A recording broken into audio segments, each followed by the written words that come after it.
Salut à tous, c'est Nono, j'espère que vous allez bien, moi en tout cas je vais très bien.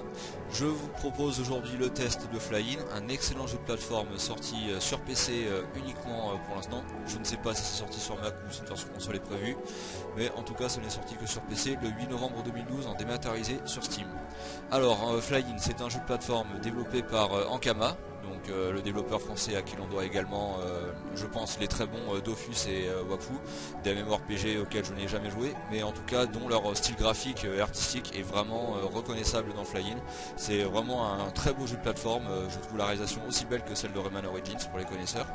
Donc on va commencer tout de suite le jeu en vous présentant les menus qui sont assez simples, il y en a très peu, les commandes et la configuration. Donc la configuration qui vous permet donc de régler la qualité graphique, le son, la langue du jeu bien sûr, ainsi que les commandes. Donc comme tous les jeux PC, hein, enfin certains on peut y jouer soit au clavier à la souris, soit à la manette. Donc bien sûr, Fly-In étant un jeu de plateforme 2D, je vous recommande plutôt la manette, même si j'ai cru comprendre que sur PC c'était pas non plus injouable, mais pour les phases de pure plateforme demandant d'être faites au pixel près, ça peut peut-être être plus déroutant sur le clavier et la souris. Donc nous allons commencer sans plus attendre. Donc comme vous pouvez voir, en temps de chargement, ça annonce que c'est déjà très mignon. Donc nous commençons, donc pour l'histoire je vais vous la présenter. On incarne donc en fait 4 bourgeons, chacun possédant leur propre pouvoir. Donc ces bourgeons sont en fait les protecteurs des arbres mondes, donc des arbres dans lesquels vivent en harmonie les créatures dans ce joli paysage onirique. Sauf que un sèche-cheveux du nom de l'aspirateur cosmique n'aime pas du tout ce joyeux paysage et veut donc détruire les arbres mondes en les recouvrant de détritus, d'ordures, et donc du coup nos petits bourgeons vont devoir tenter de l'arrêter au travers des séquences de plateforme, toute somme assez classique. Donc le jeu est séparé en 6 mondes, si mes souvenirs sont bons, qui s'appelle dans le jeu les cocons. Donc en fait pour l'instant je n'ai pas fini le jeu à 100%, mais je pense le faire un jour. Donc nous avons plusieurs directions, donc la direction du bas qui permet donc d'accéder aux différents mondes débloqués dans le jeu. Ensuite nous avons les passages secrets, nous avons des niveaux secrets qui se débloquent au fur et à mesure dans le jeu en ramassant différents objets. Je vais y revenir également. Et donc enfin nous avons le choix du niveau. Donc à savoir qu'il y a généralement deux types de niveaux à chaque fois dans le jeu. Donc un niveau de plateforme classique et un niveau où on doit accélérer. Mais je vais vous montrer ça plus en détail. Donc d'abord on va commencer par le premier niveau du premier monde, hein. On va commencer tout doucement. Je vais vous montrer l'intro du jeu donc, qui est vraiment sympathique.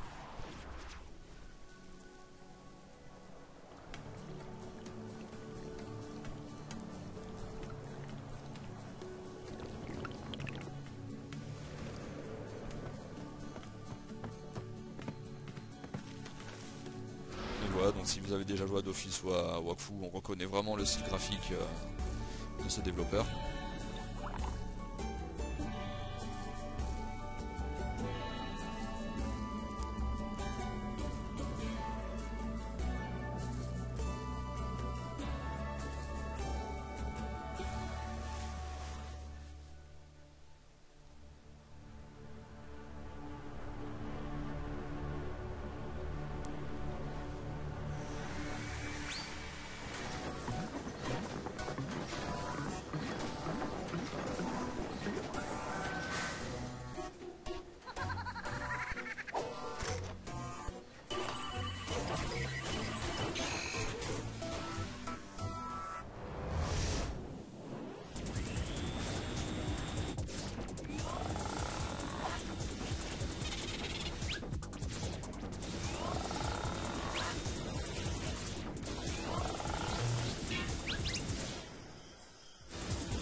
Là voilà les fameuses ordures qui répandent sur les arbres mondes. Donc c'est pas très sympa.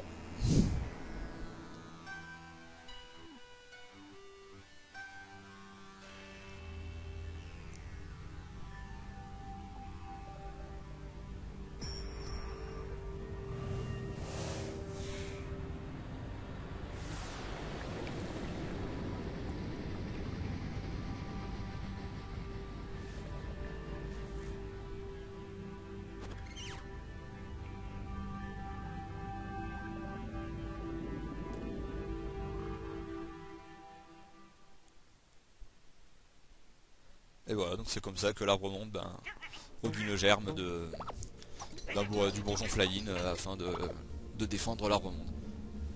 Donc en fait ce premier niveau, si je dis pas de bêtises, il ne me semble pas qu'il doit commencer aussi abrupt parce qu'en fait on commence directement sur le niveau où on doit accélérer, on doit presser le pas avant de se faire happer par le tas d'ordures qui n'arrête pas de monter.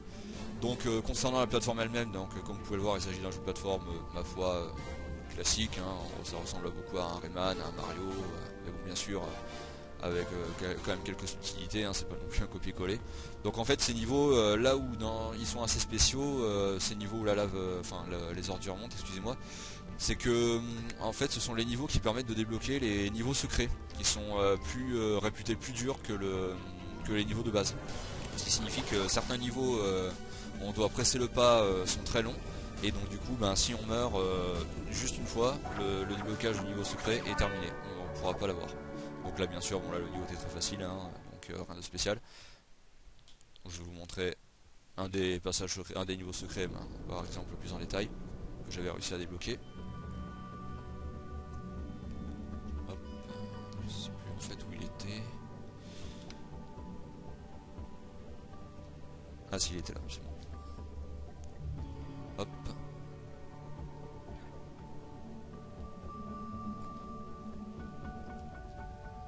Donc à savoir, donc pour le gameplay, donc notre bourgeon en fait, le bourgeon bleu, donc Fly-In, a comme pouvoir de chanter en fait pour interagir avec des éléments du décor qui requièrent une sorte de sphère bleue pour pouvoir chanter et débloquer de nouveaux passages. Donc concernant les pouvoirs communs à tous les bourgeons, ils peuvent donc se déplacer bien sûr, sauter, faire un double saut, planer. Et aussi ils détiennent un mode, une vision parallèle qui en fait permet de voir des choses qui théoriquement ne sont pas visibles dans la vision normale. Donc je vais peut-être pouvoir vous montrer ça en détail par exemple dans ce niveau. Ou pas. Donc c'était juste pour vous montrer un niveau secret, hein, vous voyez, donc c'est vraiment des niveaux qui sont un peu plus durs que certains niveaux de base. Sans compter bien sûr les niveaux où on doit monter avant que les tas d'ordures nous affectent. Ah voilà, je peux vous le montrer. Donc vous voyez, donc là, quand je suis en mode de vision normale, on va dire, ces plateformes sont transparentes, je ne peux pas y aller. Tandis que si je passe dans la vision secondaire, elles deviennent solides. Du coup, je peux maintenant m'en servir. Et donc du coup, il faut jongler à la fois avec ces différentes visions pour pouvoir interagir. C'est pareil pour ces courants d'air qui nous permettent de nous propulser vers d'autres zones. Ils ne sont visibles qu'à dans ce mode de vision secondaire, et donc du coup on doit les débloquer. Donc, ce qui est vraiment intéressant, c'est qu'on peut jongler entre les différents modes de vision afin de varier le gameplay et donc du coup de varier le cheminement. Donc je vais maintenant vous montrer un autre niveau en général plus proprement. Je vais vous montrer, tenez, maintenant le deuxième bourgeon, donc celui qu'on débloque dans l'ordre, le bourgeon vert. Donc le bourgeon vert, lui, sa capacité, c'est de pouvoir escalader s'accrocher aux parois. Donc du coup, ce qui est pratique pour explorer les niveaux dans toute la verticalité pour trouver les passages secrets.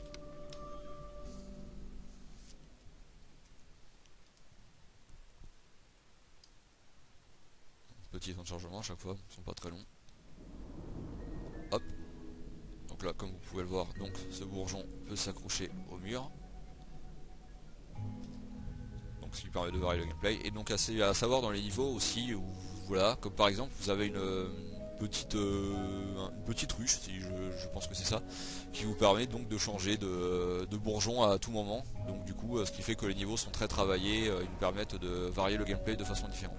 Voici en fait le pouvoir donc du bourgeon bleu qui peut chanter, de Fly-In. Donc voilà, donc par exemple là j'ai pu chanter pour sauver un animal qui était emprisonné par le tas d'ordures de l'aspirateur cosmique. Donc à savoir que ce n'est que le pouvoir du bourgeon bleu. Moi j'aime beaucoup l'animation, l'animation est vraiment très travaillée, c'est vraiment mignon et onirique de voir ces bourgeons se déplacer, c'est vraiment reposant, c'est vraiment le genre de jeu que si vous avez passé une mauvaise journée au boulot, vous revenez, vous faites une partie de Fly-In, c'est pas prise de tête et franchement c'est vraiment très très mignon comme univers, c'est vraiment, ça détend énormément. Donc aussi à savoir, on doit ramasser des bouts du pissenlit ou du pollen, je sais pas trop ce que c'est. Il y en a 300 il y en a un nombre limité à chaque niveau. Donc c'est qui vous permet, si vous voulez jouer à la carte de l'exploration voir du 100%, il faut tout ramasser. Ça ressemble un peu au Lums, hein, comme dans Rayman Origins. Donc là par exemple, voilà, si là donc là j'ai pu chanter à la plateforme pour la faire tomber, et donc du coup ça m'a donné une sphère. Donc les sphères que vous voyez en haut à gauche dans l'interface qui sont à l'intérieur du cercle bleu, cela permet dans le cocon central, enfin le hub en gros, le monde, ça vous permet d'acheter des différentes artworks, différentes choses à débloquer dans le jeu. Donc, mais le problème c'est qu'elles peuvent servir également pour le bourgeon bleu à chanter, et donc du coup ben, vous le perdez.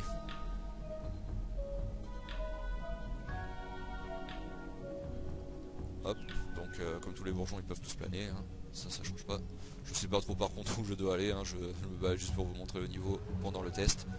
Donc au niveau du son, ce qu'on peut dire, ben, il y a des musiques vraiment très jolies, très douces, qui sont assez discrètes. Au niveau bruitage, bon, c'est des bruitages plutôt corrects, enfin sommaires, je veux dire, on n'y fait pas trop attention, mais la bande sonore de toute façon est vraiment très jolie. A savoir que ce jeu en fait n'a pas été fait par une grosse équipe d'Ankama, hein. Ça a été vraiment fait par, il me semble, si j'ai pas de bêtises, entre une dizaine et une vingtaine de personnes, mais je trouve qu'ils ont vraiment fait un excellent jeu de plateforme, mais vraiment peut-être pas connu, mais finalement que je trouve aussi bon qu'un Rayman pour rien que pour la direction artistique qui est vraiment magnifique. Donc je vais maintenant vous montrer un autre niveau avec le troisième type de bourgeon, le bourgeon orange. Parce qu'en fait, il y a à savoir que chaque bourgeon en fait a son propre nom, d'où le nom du jeu. Le premier bourgeon, donc le bleu, s'appelle Fly-In, mais en fait chaque ah non, le premier bourgeon c'était le nom, excusez-moi. Mais en fait le F donc de Fly-In c'est son nom, mais le L, le Y et le N sont en fait les prénoms des trois autres bourgeons. Par contre je me souviens plus du tout comment ils s'appelaient. Voilà, je vais vous montrer un niveau avec le bourgeon noir.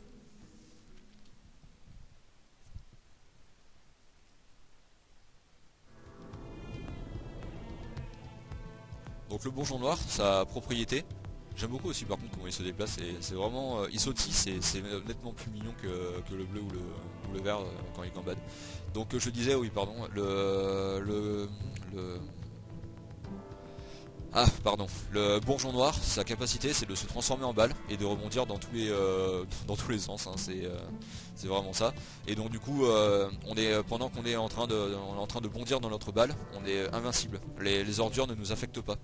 Donc du coup, on peut naviguer sans risque dans les zones, à ordures. Donc là par exemple, voilà. Seulement le problème c'est qu'à force de rebondir, on perd à chaque fois de l'énergie cinétique, donc du coup comme vous pouvez le voir on bondit de moins en moins fort, et donc du coup il faut renouveler ça en désactivant temporairement le pouvoir et en le réactivant pour pouvoir de nouveau rebondir à volonté.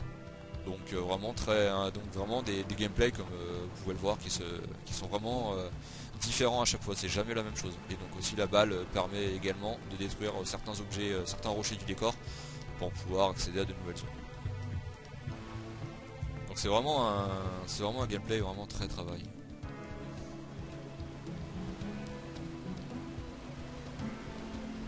Hop. Je vais essayer de finir le niveau s'il est pas trop long parce que je me souviens plus trop en fait des niveaux. Ah bah je suis mort, j'ai touché une ordure sans faire exprès. Hop. Donc là bon peut-être que vous n'avez pas un aperçu de la difficulté du jeu, mais le jeu au fur et à mesure que vous avancez il devient très dur. Vous avez bien sûr aussi à la fin de chaque monde un combat contre l'aspirateur cosmique. Vous devez détruire un de ces appareils, machiavéliques. D'ailleurs vous noterez que l'aspirateur cosmique il est motivé, hein. À chaque fois que vous l'affrontez il va toujours changer de machine pour essayer de vous avoir, un peu à la manière de Dr Robotnik dans Sonic, qui à chaque fois de se faire battre changeait toujours de machine pour essayer de triompher de Sonic, mais bon il n'y arrivait pas. Les méchants de jeux vidéo n'ont jamais de chance, c'est bien connu. Voilà donc un autre exemple des modes de vision secondaire et tertiaire, primaire et secondaire pardon. Donc qui vous permet donc comme je vous l'ai dit de changer et de voir certaines choses qui ne sont pas visibles dans une telle vision. Et je crois que le niveau de toute façon il dure encore un peu plus longtemps, je pense que je vais vous montrer maintenant le quatrième bourgeon. Enfin bref, donc comme vous voyez aussi, donc il faut toujours à chaque fois varier via les petites ruches là les différents bourgeons afin là de pouvoir chanter par exemple et débloquer donc là une plateforme pour pouvoir monter. Donc là hop, on prend le bourgeon noir qui grâce au champ que j'ai fait avec le bourgeon bleu va me permettre d'accéder en haut. Hop voilà.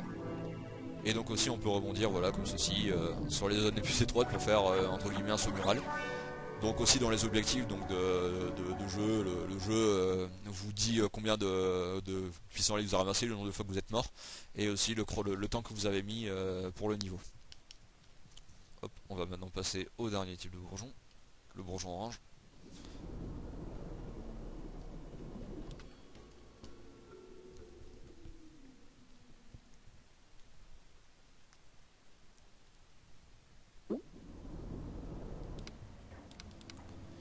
Donc le bourgeon orange, sa capacité c'est de pouvoir foncer comme une flèche tout droit donc pour détruire les objets du décor au milieu. Est-ce que je me demande si je me suis pas trompé de niveau? Ah, si, excusez-moi, je me suis trompé de niveau, je me suis fail. Ça arrive. Je pense que je me suis trompé de monde en fait, j'ai pas pris le bon. Ah oui non, en fait si non, j'ai... Ah non, j'avais pas pris le bon, non. Tant pour moi.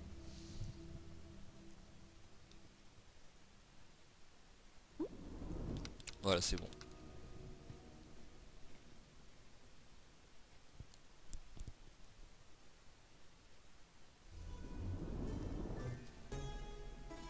Voilà, donc le bourgeon orange, comme je le disais, donc son pouvoir c'est de pouvoir foncer tout droit et donc de lui permettre entre guillemets de voler. Et il peut faire ça pendant 3 fois. Donc ce qui signifie qu'il faut vraiment anticiper avec précision sa trajectoire. Parce que évidemment si par exemple vous êtes en train de traverser un champ de détritus et que vous vous trompez, ben vous mourrez. Donc ah oui, à savoir que quand on meurt, hein, le jeu n'est pas punitif, hein, il nous remet à la dernière ruche à laquelle vous avez accédé. Donc ce qui est plutôt appréciable pour pas se prendre la tête. Parce que le jeu paraît facile, mais chez Ankama ils aiment bien la difficulté, hein. Le jeu est vraiment pas non plus hardcore, hein, mais je veux dire si vous voulez tenter le 100%, il va vous falloir du courage. Le 100% dans ce jeu doit être très très dur, pareil pour obtenir tous les succès. Sans compter qu'aussi, comme je vous l'ai dit, pour les niveaux bonus pour y accéder, il faut finir les niveaux où on doit... il faut finir absolument les niveaux où on doit monter avant que le champ de détritus augmente et nous touche. On doit faire ça absolument avant que sans mourir une seule fois. Ce qui signifie qu'il faut s'accrocher. Sans compter que des fois le niveau peut être très très long également. Ces niveaux vers la fin sont assez longs. Par contre je sais plus ce qu'il faut faire ici. Non, c'est pas ça. Non, je sais pas, je croyais qu'il fallait chanter. Bon, enfin bref, bon, c'était pour vous montrer un petit aperçu du bourgeon orange. On va conclure la vidéo par vous montrer un combat contre le boss tant qu'à faire sur l'aspirateur, pour vous montrer l'aspirateur cosmique. Bon, parce que je suis pas débutant, mais bon, pour prendre le truc le plus facile, on va plutôt prendre le premier combat contre l'aspirateur cosmique à la fin du premier monde. Ce sera plus pratique. Mais bon après les boss de l'aspirateur cosmique sont pas faciles, hein. Il faut vraiment, enfin, il faut analyser les patterns et savoir quand il faut attaquer et comment. À vrai dire en fait je sais même plus comment on doit le battre là dans sa première forme.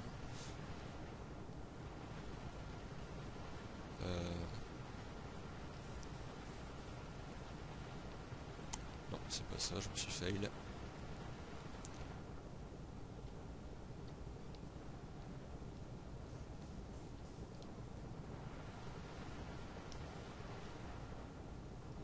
Non, je sais plus du tout. Ah ça y est, c'est bon. En fait il faut utiliser donc un des pollens qu'on accumule et l'envoyer après sur le bloc, chanter devant le bloc pour pouvoir énerver l'aspirateur cosmique.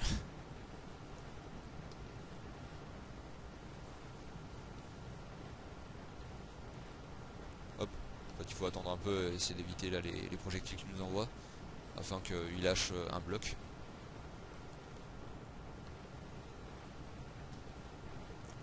Hop. Donc bien sûr il faut le faire au bon moment, parce que le bloc on peut le déplacer, mais il vaut mieux le faire au bon moment. Hop, comme ça.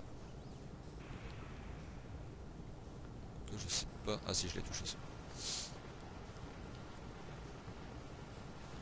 C'est rigolo les pixels, on dirait les pixels des premiers ordinateurs qui nous envoient les missiles ou les balles. Peut-être que c'est un hommage, je sais pas. Ah bah mince, le bloc qu'il avait lâché, il a disparu.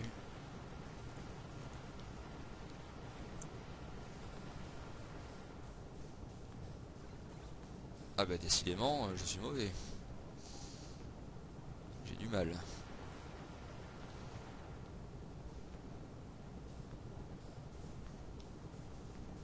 Bon enfin bref, vous avez compris, vous avez vu hein, comment ça marche concrètement. Désolé pour le petit fail.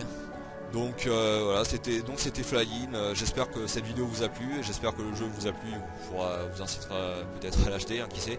Le jeu, j'ai oublié de le préciser, coûte 10 € donc sur Steam, mais c'est un jeu qui peut tomber en solde facilement pendant les soldes estivales ou hivernales. Je l'avais acheté au solde estival, hivernal, excusez-moi, quand il était tombé à 5 € à 50%. Mais quoique je pense que quel que soit le prix que vous y mettrez, c'est quand même un très bon jeu de plateforme à conseiller si vous aimez le genre et que vous voulez découvrir un jeu de plateforme original sous différents aspects. Donc très belle pioche dans Kama, peut-être qu'ils leur feront un autre jeu surprise comme celui-ci. Voilà, j'espère que la vidéo vous a plu, prenez soin de vous et à bientôt. Ciao ciao.